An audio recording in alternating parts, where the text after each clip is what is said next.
We start with what's the character's baggage that they need to work through, and what kind of a situation can we put them in that will test them and challenge them and make them come out the other side believing in themselves in a way that they didn't before. So we actually come from character the same way I would if I was building the most intense period drama or the most ridiculous comedy. So we then, once we figure out the journey that a character needs to go on, they need to go from here to here. The next thing we do is we have to figure out the opening sequence. And we have to decide on something that is not Mother Nature driven, it's human error, so that we can always chalk it up to somebody doing something that then goes horribly awry. We have to find it to be in a place that is common and typical, because the backbone of our franchise is that it could happen anywhere and it could happen to you.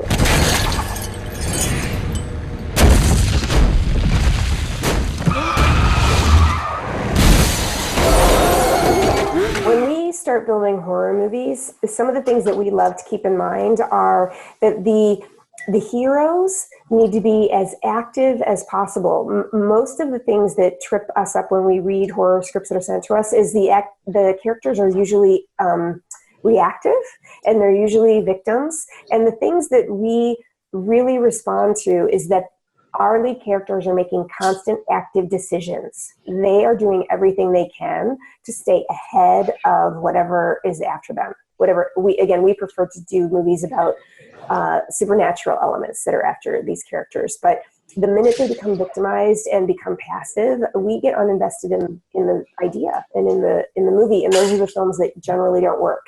So what we need to always do is, balance having an active hero trying to outrun death in whatever way they are with this aggressive, unrelenting force that's constantly trying to kill them and or killing off their friends one by one, so that they must fortify and protect themselves as they try to stay alive. There's never a dull moment in a good horror movie.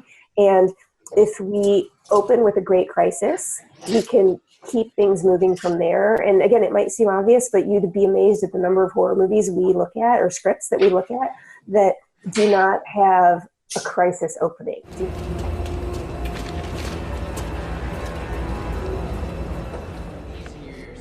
It's gonna get loud. What do you mean?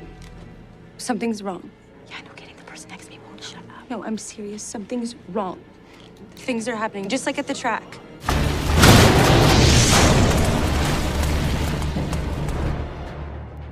Laura, you in here? Nick! It's not over.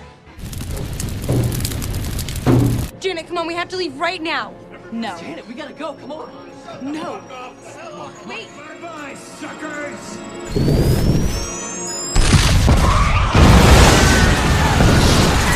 And that don't have, I hate to say it, but don't have a dead body until probably page 40 or something, which is way, way, way, way, way too long, way too deep. So I'm not kidding when we spend a quarter of our time on that opening sequence, whatever it is, because there's no way to have a movie that doesn't have a tour de force open. But it's also become a really big challenge for us narratively when your movie opens with such a huge, huge high.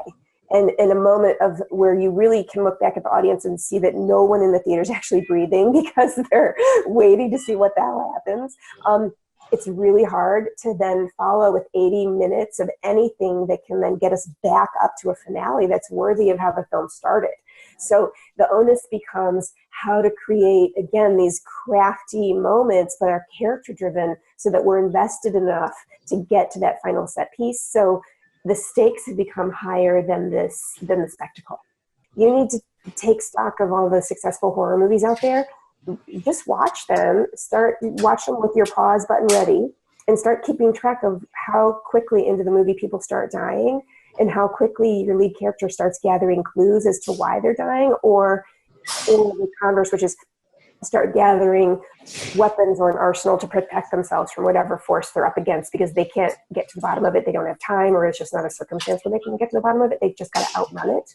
Whatever the case is, start paying attention to how quickly all that happens, because the faster you get into it, the quicker the ride is, the sooner your audience is latched in and they will not let go. With all horror movies, and oftentimes thriller movies as well, it all boils down to the tools that are at the bad guy's disposal.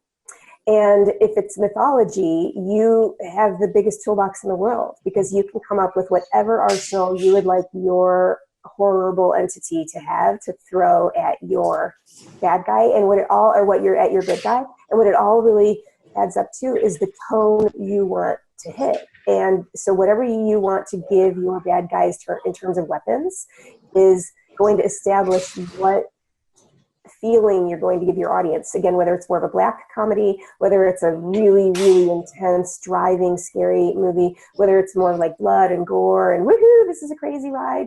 So the tone is going to be determined by those tools.